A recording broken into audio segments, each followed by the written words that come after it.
Senin sore, 9 Februari 2026, Jalan Menteri Supeno, Umbul Harjo, Yogyakarta, yang biasanya ramai lalu lintas, mendadak jadi panggung drama menegangkan.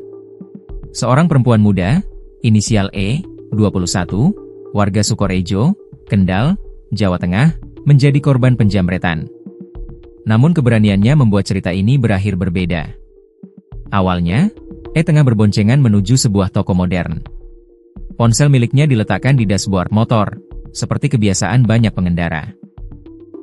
Di depan sebuah hotel, tiba-tiba seorang pria berinisial W alias Koko alias Siheng memepet dengan motor Honda Beat Street abu-abu tanpa plat nomor.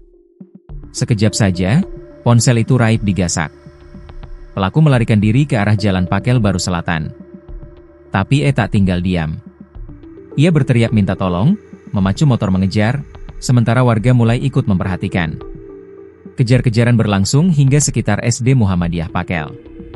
Di titik itu, keberanian E mencapai puncaknya. Ia menabrakkan motornya ke motor pelaku. Benturan membuat pelaku terjatuh. Warga yang melihat langsung sigap.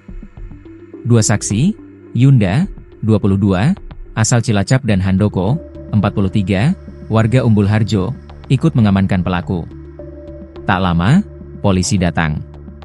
Barang bukti berupa ponsel Tecno hitam milik korban dan motor Honda Beat Street yang digunakan pelaku diamankan. Kasih Humas Polresta Yogyakarta, Ibtu Gandung Harjunadi, membenarkan kejadian tersebut.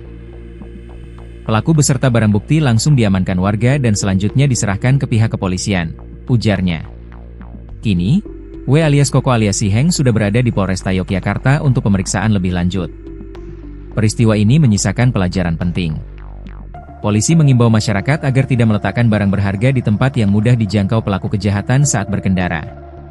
Sebab, kesempatan kecil bisa jadi pintu besar bagi kriminal. Namun di balik imbauan itu, keberanian E patut dicatat. Ia bukan hanya mempertahankan barang miliknya, tapi juga menunjukkan bahwa warga bisa melawan dengan cara berani dan cerdas. Tentu, risiko tetap ada.